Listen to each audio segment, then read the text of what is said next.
let's talk about upcoming season. And I am excited for this upcoming season, Evan, because I didn't expect them to go this route for a very long time. I always thought these guys would be on the outside of the Marvel periphery for quite a while. And I am talking about the Exiles. So, Evan, if somebody were to ask you to describe who the Exiles are, what would you tell them? It's X-Men Quantum Leap. There you go. It's great. Well, I guess it's more like X-Men Sliders, but yeah, they're going to different realities and fixing problems. Yeah, you're right. It is a slider situation because they're being transported, but they do have to put something right that went wrong or is going wrong. I learned about this series, gosh, I want to say it was probably 10 or so years ago, maybe a little bit longer than that. And I was a fan immediately. As soon as I read some of the first few issues, I was like, oh my goodness, this is great. You and I are both fans of X-Men. We're both fans of Quantum Leap. I don't know how much Sliders you watched, but I was a fan of Sliders. I watched first couple of seasons. I was there at the beginning.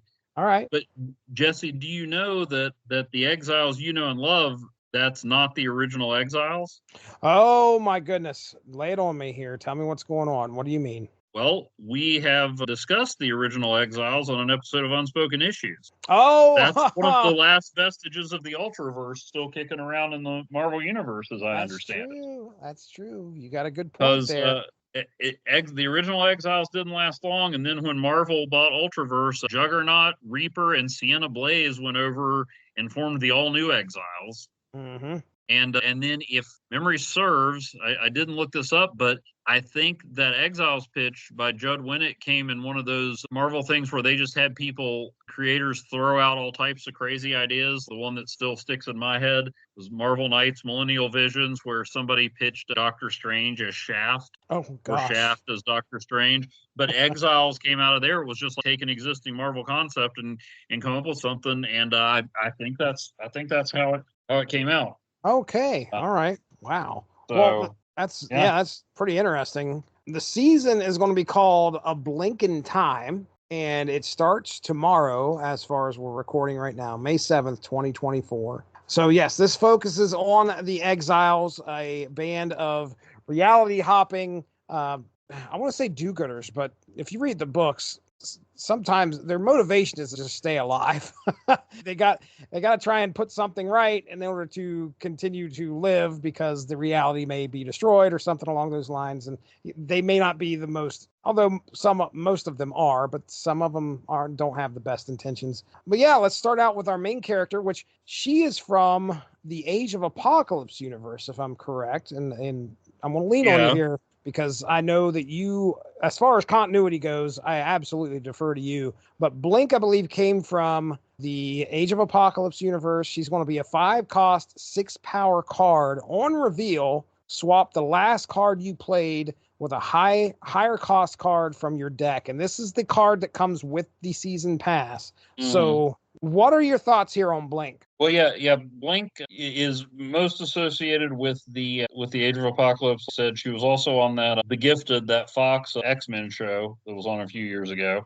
Oh wow! But Age of Apocalypse is not where she debuted. Okay. She first appeared in the Phalanx Covenant and would have been a founding member of Generation X had she not apparently died in that storyline. That's right. So right. So, and then of course it was revealed that she wasn't really dead. I think there was a what if to that effect, and then it was revealed that she wasn't really dead because it's comics and no one dies except Uncle Ben.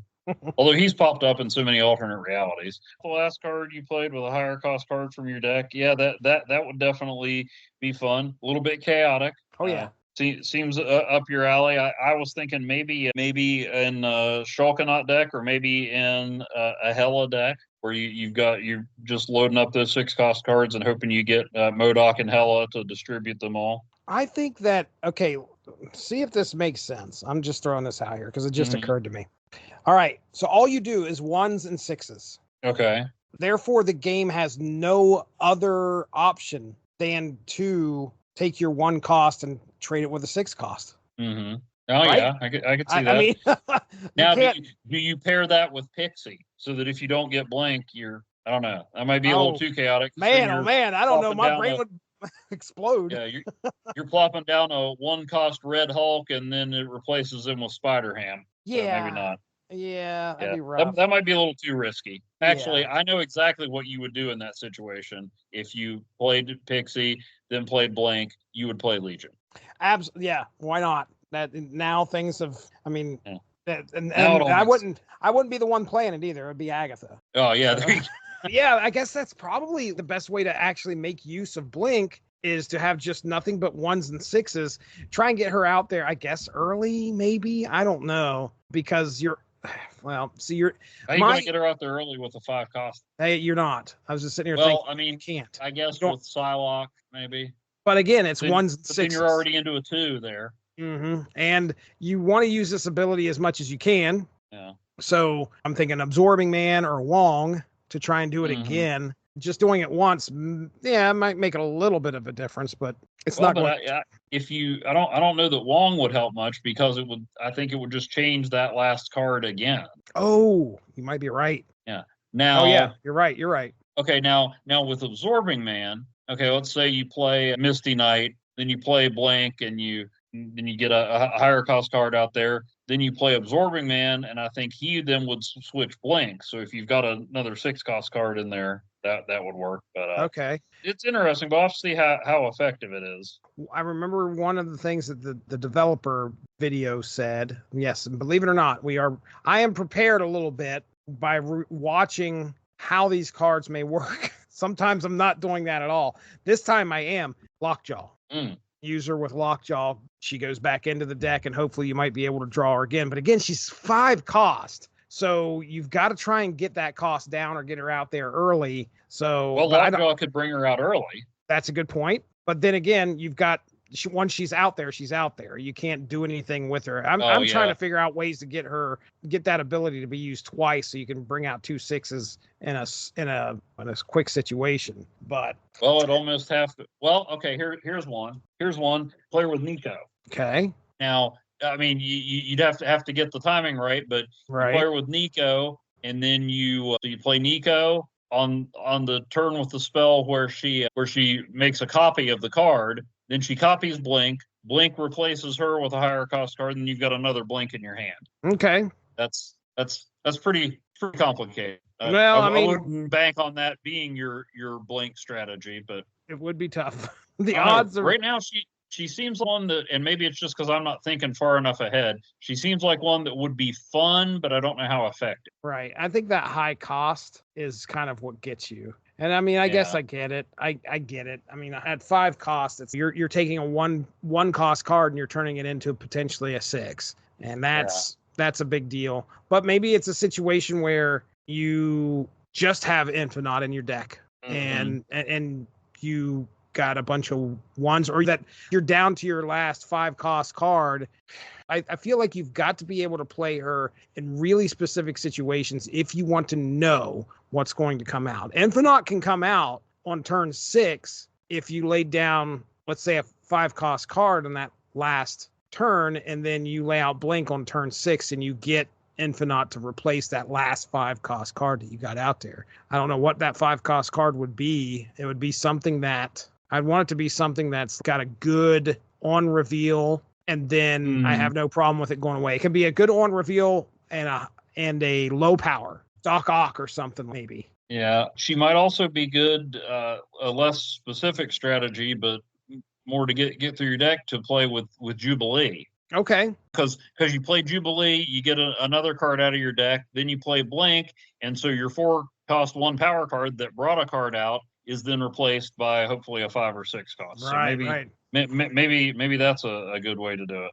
She'll be a fun card. I think she'll be a fun one to try and build decks around. So I'm down. Did you have any other suggestions for Blink? No, I mean, just if she'd be useful if you're taking on somebody with Darkhawk and the Rock Twins, or if you land on Subterranea or whatever. So you got a low cost card that just about anything you pull out of your deck will be better than it. That's true. Right. So, all right. Well, next up is Nocturne, 3 cost, 5 power. You can move this once. When this moves, replace its location with a random new one.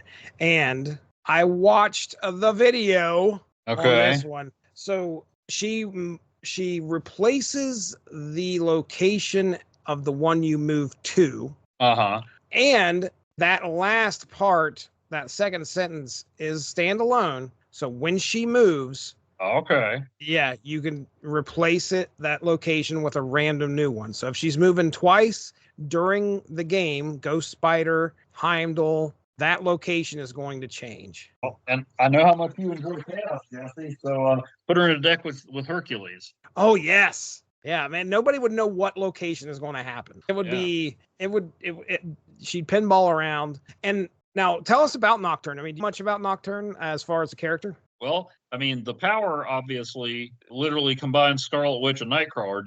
She's their daughter. Yeah, that's great.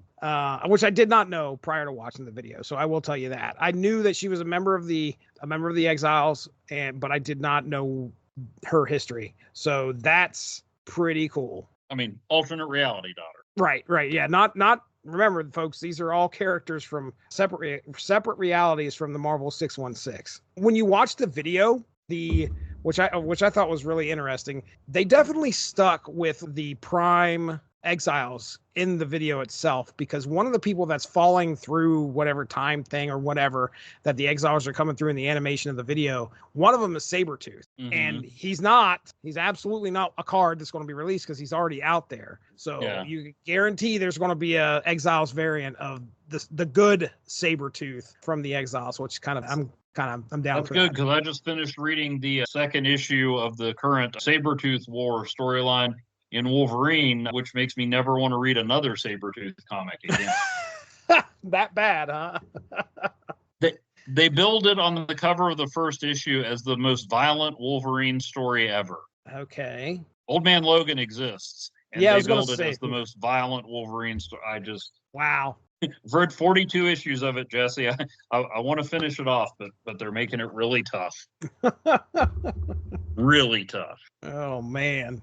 Well, okay. Now, did you have anything else on Nocturne there? No, just I think that's a cool one. I've got one, at least may have two spotlight keys, and I'll probably take a shot. Yeah, I think I am too. All right, next up is Sage, which is a character that I really know nothing about. Which is funny because I've read most of the Exiles. I assume this is a character that came in later. Do you know much about Sage? That's what I'm guessing. She's made a real resurgence in X-Men the last few years. For a long time, she was known as Tessa, and she was Sebastian Shaw's assistant. Okay. So, I mean, imagine how tough you have to be to put up with that guy.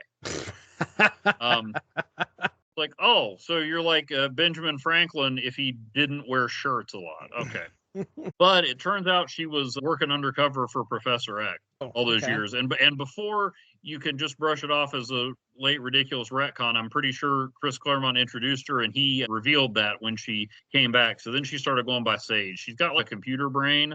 She was Beast's second command in X-Force until Beast broke bad to the point that Walter White would be like, dude, dial it back. And so now she's in charge of X-Force, has a soft spot for Omega Red for some reason. She's like, well, sure, he's a serial killer, but maybe he could be a serial killer for good. And a bit of a problem with alcohol. Oh, okay. All right. So there you go. That's Sage. She's often drawn kind of like if they ever let Jubilee grow up. Oh, all right. It's like Jubilee had an office job. She is a 3-cost, 0 power card on reveal, +2 power for each different power among all other cards here. So you're not going to want her in a Cerebro deck. Nope. No, you are not. Not going to be. Yeah, I can think of the decks that she shouldn't belong in better than I can the other ones, because she should belong in. She should give you a nice little advantage in some other ones. With it being an on reveal ability, I put down here to Odin would be good, Absorbing Man would be good, Wong would be good, because Absorbing Man would get that same ability for wherever he's going to land in the next turn, and it's going to be 4 cost. Absorbing Man's 4 cost, if I remember right. So he could come right after the Sage. Sage gets laid out there. Also, Arnim Zola. Yeah. Arnim Zola. She comes out. It activate the power twice. Right. And then she shows up on the other two. So that's my thoughts on Sage. What about you? Lockjaw. Lockjaw, yeah. could drop her on Lockjaw. She gets a +2, goes back in your deck, and you got a chance to do it again. You don't want to play her with the Brood. Nope. Or Mr. Sinister. Rocks are out of the question. Yeah. I also noticed that like every card we're like, oh, you shouldn't play her with this. It's all X-Men characters.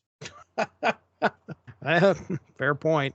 Oh man. Maybe you team her up with Beast and get him to clear out. It's all these guys have the same power. I'll just make room for Sage, but then there's no cards there. Okay, so clearly we haven't figured out Sage just yet. Just yet. Well, next up, Namora. 5 cost, 5 power on reveal. Give +5 power to each of your cards alone at another location. So this is easily Venom.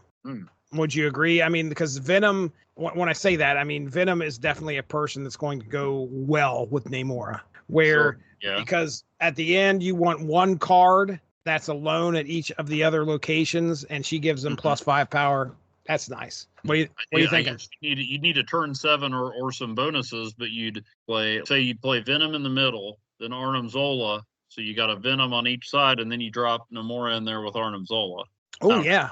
Well, I mean, that helps out big time on the other lanes. You lanes. need a bonus or a turn 7 to do that. Yeah. I'm trying to figure out if and when Namora was an exile. She was definitely an exile in the early issues. I'm fairly sure. Okay. Well, you won't have to look. Oh, there you go. Hang on. Many years later, Namora was visited by the Time Broker and unhinged from time. Time Broker. Oh, man, that would have been a fun character to see. She attempted to sabotage her first mission with the team in the Earth 616 universe by contacting Reed Richards and telling him the Exiles meant to tamper with the time stream. Anyway, yeah, she was an exile for sure. Okay. All right. Good deal. Did not know that. The Namora I think of is the blonde from Agents of Atlas, which is probably the same character. It's just an alternate universe version. Yes. Pete does a nice job continuing the Atlantis theme because all the Atlantis characters are solitary. Right. Namor and Orca get bonuses if they're the only ones there. Atuma explodes if he's not the only one there. That's true. And then so she teams nicely with them, but with the group of characters that aren't supposed to team up. So, and then even the Atlantis location, if they're the only one there, you get +5. So yeah, I was going to say Namor and Atlantis both do +5. So that's cool. They keep it as +5 power too. So you get her, you get Namor, you get Orca, you get Atuma, you get a bunch of 1-cost cards and have Killmonger kill them all. Okay. And then you have Namora and Killmonger in the middle, and Namor or Atuma and Orca. And I don't know if you win, but you've got a very thematically cool deck except for Killmonger. That's definitely a combination of cards you could assemble in Marvel Snap. Yes, it is. Yes, it is. All right, final character, Sasquatch, 6 cost, 10 power, 10 costs 1 less for each card you played last turn. So, what are your thoughts on Sasquatch? And you said this is not the real Sasquatch. Not Walter Lankowski. Right. Well, or is it? Because this is a female Sasquatch, but Walter got turned into a lady at one point because of magic. Heather McDaniel. Oh, we found it at the same time. Okay. So, yeah. Okay. So, which is fine as long as 616 Walter Lankowski Sasquatch is not a variant. Oh, yes. I agree. I agree. Don't do that. I mean, okay, you guys are still pulling in characters, but we don't need to knock out characters. I mean, Robbie Reyes shouldn't be a variant on Johnny Blaze, but here we are. Let me see. So, but yeah, other than that, I mean, you play her with Kitty Pryde, Bishop, because the more cards you play, it boosts Bishop up, and then it would reduce Sasquatch's cost. With Hope Summers, I mean, you could have a pretty powerful turn 6 if you play multiple cards and get Hope to boost up your energy, and then reduce Sasquatch's cost. Oh yeah, man, would you ever? This lineup, I would say, is not as strong as the last 2 have been, but there aren't any slouches in this group. I agree. I agree. The developer video mentioned Mysterio, which makes sense because he's going to he counts as 3, laying him out there, and right there you have a 3/10. I mean, just if you can get Mysterio out there, and Mysterio costs 2, right? Yeah. So I mean, on turn 5, you could lay out Mysterio and then Hit Monkey, And there you go. Okay, right there. That's that's 4 cards. You get Sasquatch down to a 2/10, and you play on turn 6 the powerful 4 cost if you can pull one of those off, I guess. Yeah. And yeah, I mean, plus Hit Monkey, Mysterio, and alternate Sasquatch. I mean, that's straight off the cover of New Mutants number 387. Bishop's hanging out there in the background, if I remember right. Oh yeah. Yeah. All right. Well, there you go. That is the characters that are going to be coming out. Let's talk about locations real quick.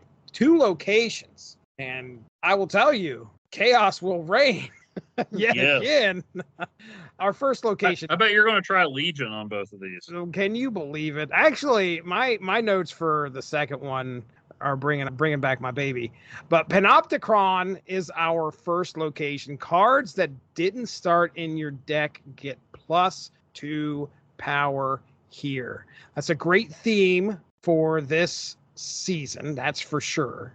And yes, Legion is going to go right into my collector deck because I'll have Agent 13 in there, Coulson, and then when it all goes down, you Legion on turn 6 and Shauna the She-Devil. Yeah. I mean, all these, you could fill these locations up with cards you didn't even have in your deck in the first place. And then all of a sudden, if you Legion that across the board, every card gets +2 power. So you could potentially get up to an additional 8. I think it's I'm so down for Panopticon. What are your thoughts? Working nicely with Zemo and Cable. Oh yeah. Yeah, for sure. But yeah, I mean, what you said, I mean, I don't immediately have the urge to Legion every location, but that's okay. but otherwise, yeah, I'm right there with you. Okay. All right. And then our second location is Cancun. I wonder how that would work with Loki. Because I think they specified that Loki cards are transformed, so they're still considered to have started in your deck. Oh, is that how that works? Okay. I think so, because Collector. Loki doesn't trigger Collector. Yeah, he doesn't trigger Collector at all. So I think I was just looking up the Panopticon as some kind of observatory outside of time and space, so that makes sense. Yeah. It's kind of like a place for people to come from different realities or different decks, as it were. Right. All right. Second location is Cancun. Power here doesn't count toward winning the game. I mean, I'll go ahead and tell you, this is Quake all the way. Mm-hmm. Oh, yeah. You fill up one lane with massive power, and then the other one is, well, you just fill up 2 lanes with massive power as best as you can. I guess that's what you're trying to do all the time. But you could just say, okay, well, it looks like that guy is going to win that lane for sure, and Quake and make it so that lane is not going to be counted towards winning the game. So you only have to have 2 lanes total factor into what you're going to factor in. It's just going to be nice. What happens if you Legion Cancun? Is it an automatic tie? That has absolutely crossed my mind. Everybody wins at 0-0. So, I mean, do you think it's going to happen, Evan? It's absolutely going to happen, Evan. I am going to be making people so mad because they will play me and it'll just be a tie every single. We're just going to be playing for boosters. That's all it's going to be. It's just going to be boosters all day long. I'm so excited about Cancun for some reason because I just want to see what kind of havoc it's going to wreak when it's the hot location. What are your thoughts, man? And that was from, I believe that was chosen because it's from an issue of Exiles, Exiles number 11, where they go to a vacation reality and hang out at Cancun for a week. Nice. Yeah, it's interesting. Definitely getting Quake in there would work. It's also a place you could dump cards with useful effects but low point values. True. Might be a interesting time to use a Mr. Negative deck or a backup if you're using an Annihilus deck and you don't draw Annihilus. If Cancun's on the right, anyway. Right. So you can send the Void there to relax. Just hang out here. It's okay. That's pretty cool. Yeah, I'm excited, man. That'll be a fun one. Well, that's our look. Jesse, you do realize that, and I'm not referring to Sabretooth, there is one core Exile member already in the game. Hold on. Let me think. I'm core sure Exile. they'll have a variant of this one. Are we going to be talking about Morph? Yes. Yeah. Got a good point there. That's a good point. Yeah, I love the Exiles. I'm a fan of the book, and I love seeing them actually making their way into Marvel Snap.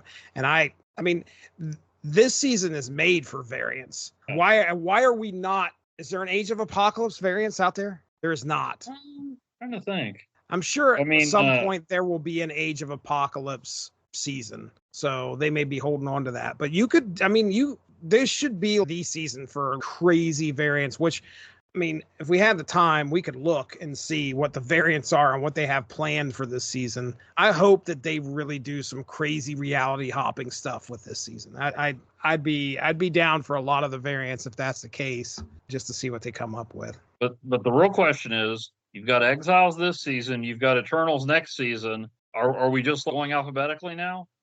Are we going to get the Enforcers after that? Yeah, you may be right. Judging by this list of Marvel characters that start with E, that will probably be it. Although this does tell me, according to Wikipedia, there's a Marvel character called the Electropotamus. It's from the Spider-Ham universe. The Electropotamus.